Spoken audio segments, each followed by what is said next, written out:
रामं लक्ष्मणं पूर्वजं रघुवीरं सीतापतिं सुन्दरं काकुत्स्थं करुणाकरगुणनिधिं विप्रप्रियधार्मिकं राजेन्द्रं सत्यसन्धदशरथतनयं श्यामलं शान्तमूर्तिं वन्दे लोकाभिरामं रघुकुलतिलकं राघवं रावणारे।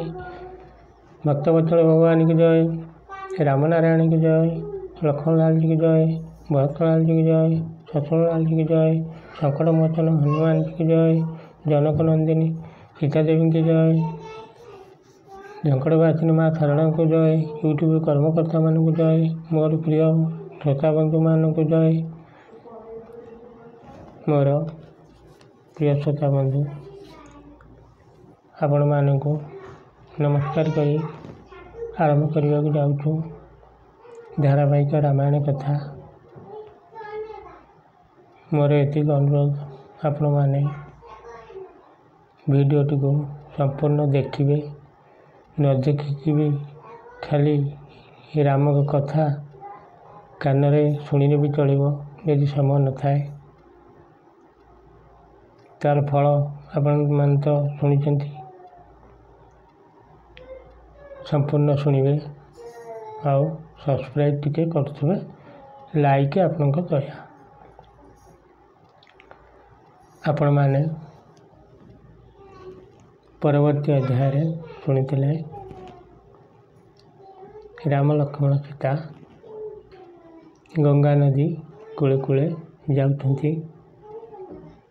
गंगा नदी यमुना नदी जोटी संगम स्थान सेठी तीर्थराज स्थान मर्यादा पुरुष राम कहते आज आम ये विश्राम करवा। आगु को टिके आगु को धुआं देखा जाउछि। मर्यादा पुरुष राम कहते लक्ष्मण ये धुआं देखा जाउछि, ये यज्ञ धुआं भाया देखा जाउछि।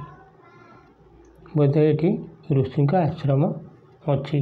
और चल धुआं आड़ को चली चलिका जावा। धुआं आग को चली चली जाई पहुँच गले भरद्वाज ऋषि आश्रम। भरद्वाज ऋषि तांको शिष्य उपशिष्य मानक धरी कुटीर मध्य थिले। श्रीराम भक्ति रे हाथ जोड़ी नमस्कार करी विनय कहले, अयोध्यार राजा दशरथ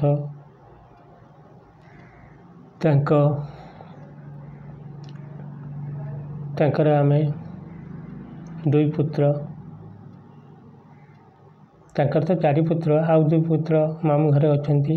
आमे दुई पुत्र, मो नाम श्रीराम, मोर सान भाई लक्ष्मण, ये मोर गृहिणी जनक नंदिनी सीता।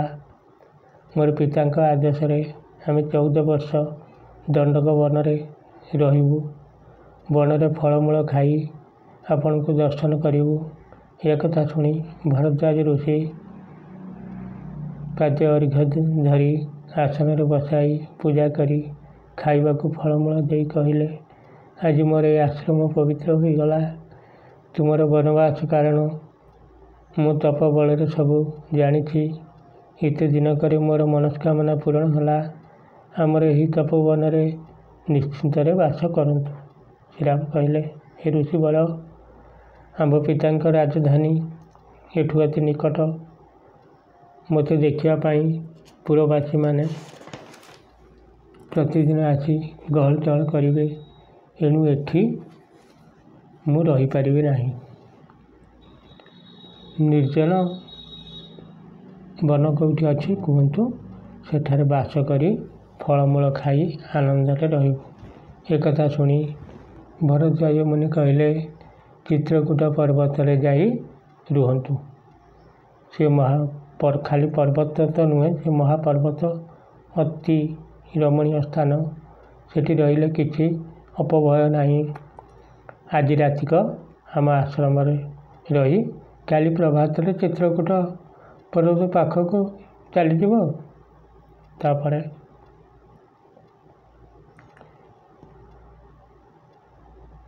ଇଏ ତ ସୃଷ୍ଟିକର୍ତ୍ତା ପରମ ବ୍ରହ୍ମ ରାମଙ୍କ ମନରେ ସ୍ମରଣ କରି ମୃଗଚମ ବିଛାଇ ଭରଦ୍ୱାଜ ଋଷି ନିଦ୍ରା ଗଲେ। ରାମ ନାମ ଜପ କରୁଥାନ୍ତି। ରାମ ସୀତା ଲକ୍ଷ୍ମଣ ଆଶ୍ରମରେ ନିଦ୍ରା ଗଲେ, କିନ୍ତୁ ଲକ୍ଷ୍ମଣ ଅନିଦ୍ରାରେ ରହି ଧନୁଶର ଧରି ଜଗି ବସିଲେ। ତାପରେ ରାମଙ୍କର ଚିତ୍ରକୂଟ ଯାତ୍ରା ହବ। ରାତ୍ରି ପାହି ପ୍ରଭାତ ହେଲା। ରାମଚନ୍ଦ୍ର ମୁନିକୁ ପାଦ ତଳେ ନମସ୍କାର କରି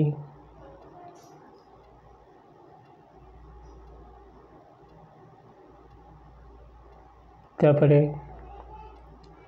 ମୁନି କଲ୍ୟାଣ କରି ରାମକୁ କହିଲେ, ଚାଲ ମୁଁ କିଛି ଦୂର ଯାଇ ତୁମକୁ ବାଟ ଦେଖାଇ ଆସିବି। ଏହା କହି ରାମ ଲକ୍ଷ୍ମଣ ସୀତା ଭରଦ୍ୱାଜ ମୁନି ସହିତ କିଛି ଦୂର ଚାଲି ଚାଲି ଯାଇ ବାଟ ଦେଖାଇ କହିଲେ, ଗଙ୍ଗା ଯମୁନା ନଦୀ ସଙ୍ଗମ ସ୍ଥାନ ପରେ ବିପରୀତ ଦିଗକୁ ଯମୁନା ନଦୀ ବହି ଯାଉଛି। କିଛି ବାଟ ନଦୀ କୂଳେ କୂଳେ ଯିବ। ଯେଉଁଠି ନରପାଦ ଚିହ୍ନ ଦେଖିବ, ଟିକେ ଆଗକୁ ଗଲେ ସିଦ୍ଧ ମୁନିମାନେ ସ୍ନାନ କରୁଥିବେ। ସେଇଠି କାଠ ଭେଳା ବାନ୍ଧି 3 ଜଣ ଯାକ ନଦୀ ପାର ହେଲା ପରେ ଦେଖିବ ଶ୍ୟାମବଟ ଅଛି। ବହୁତ ଉଚ୍ଚା ଗଛ ବହୁତ ଉଚ୍ଚା, ତାର ପତ୍ର ହଳଦିଆ ରଙ୍ଗର। ସେ ବୃକ୍ଷ ମୂଳରେ ବସି ପ୍ରାର୍ଥନା କଲେ ବହୁତ ଶୁଭ ଫଳ ପ୍ରଦାନ କରେ। ତେଣୁ ଶ୍ୟାମବଟ ମୂଳେ ବସି 3 ଜଣ ଯାକ ବିଶ୍ରାମ କରି ପ୍ରାର୍ଥନା କରି କିଛି ସମୟ କରିବ। ତାପରେ କିଛି ବାଟ ଚାଲିବା ପରେ ଗୋଟେ ବଣ ପଡ଼ିବ। ସେ ବଣରେ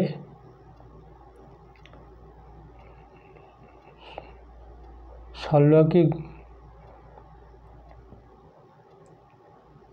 ଗଛ, ବଦରୀ ଗଛ ବହୁତ ଥିବ। ତାର ରଙ୍ଗ ନୀଳମେଘ ପରି ଭାରି ସୁନ୍ଦର ଦେଖାଯାଉଥିବ। ସେଠି ବି ନିର୍ଭୟରେ ରହିପାରିବ। ସେହି ବାଟେ ଆମେ ଚିତ୍ରକୂଟ ପର୍ବତକୁ ଯାଉ। ଏତିକି କହି ଭରଦ୍ୱାଜ ମୁନି ସେଠାରୁ ଫେରିଲେ। ରାମ ସୀତା ଲକ୍ଷ୍ମଣ ଚାଲି ଚାଲି ଯାଇ ଯମୁନା ନଦୀ କୂଳରେ ପହଞ୍ଚିଲେ। ରାମ ସୀତା ନଦୀ କୂଳରେ ବସିଲେ।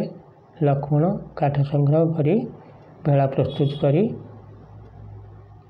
କଅଁଳିଆ ପତ୍ର ବି ତା ସାଙ୍ଗରେ ଆଣି ବିଛାଇଲେ। ରାମ ସୀତା ବସିଲେ। ଲକ୍ଷ୍ମଣ ଯେଉଁ ପେଟିଟି ନେଇଥିଲେ, ଆପଣ ଆଗରୁ ଶୁଣିଛନ୍ତି, ସେ ପେଟିରେ ଅସ୍ତ୍ରଶସ୍ତ୍ର ବିଭିନ୍ନ ଜିନିଷ ଥିଲା। ପେଟି ଅସ୍ତ୍ରଶସ୍ତ୍ର ଯାହା ସବୁ ନେଇଥିଲେ ସବୁ ସେ ଭେଳା ଉପରେ ରଖିଲେ। ଧୀରେ ଧୀରେ କାତ ଧରି ବାହିଲେ। ତାପରେ ଜନକ ନନ୍ଦିନୀ ସୀତା ସ୍ତୁତି କରିବାକୁ ଲାଗିଲେ।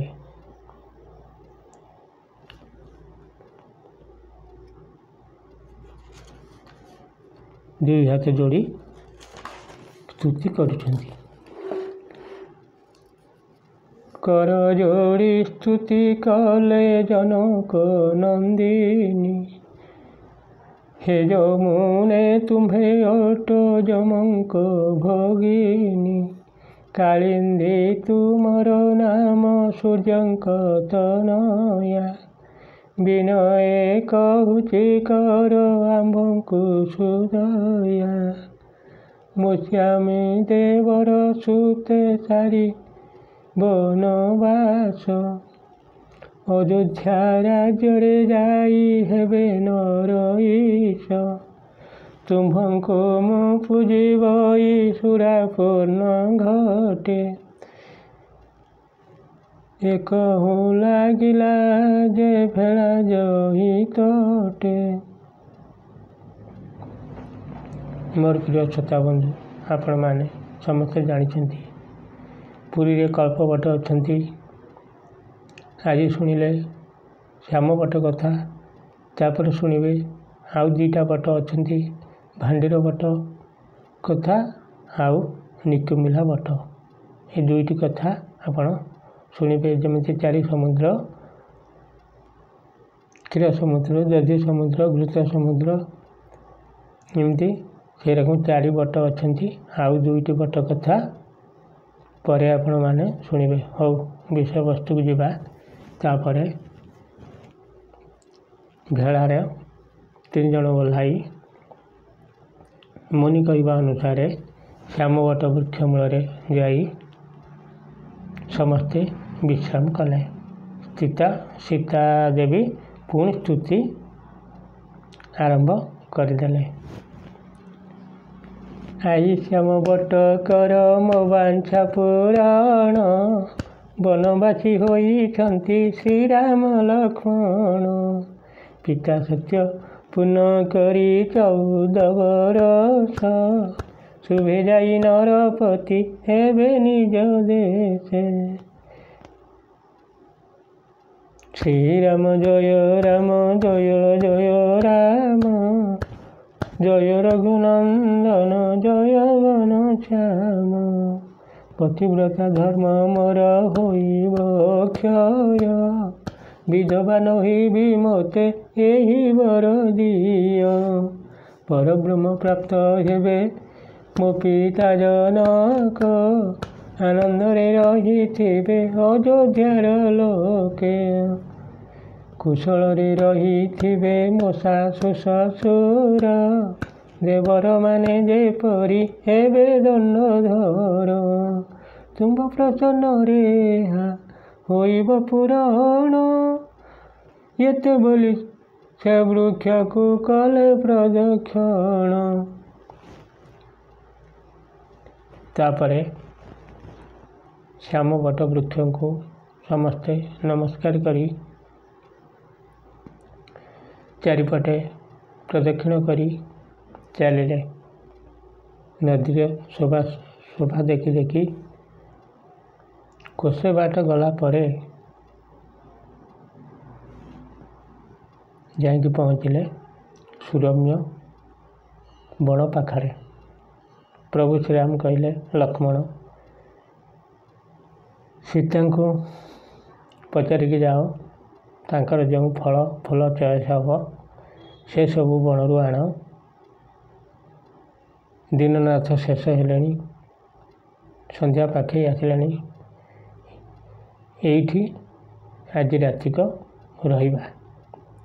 लक्ष्मण जाई सीता चॉइस अनुसार फूल फल सब आनिले आनंदरे फलमूल खाई राम सीता निद्रा गले।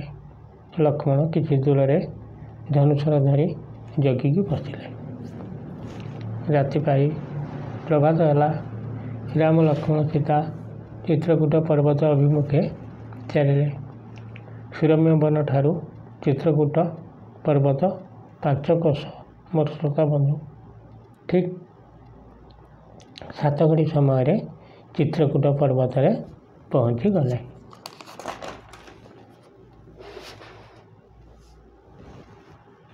मोर प्रिय श्रोता बंधु पुणी भिडियो बड़ हम समय अभावी मोर प्रिय श्रोता बंधु मैंने आड़ा देखा ना एत बड़ हो जाऊँगी तेणु आज एठू विदाय नवा। ये दास प्रति दया थी पुणी आपण मैंने शुणवे आगामी अध्याय। तेणु मोर एतिक अनुरोध आपण मैंने वीडियोटी को संपूर्ण शुणवे आउ सब्सक्राइब लाइक टिके करुवे।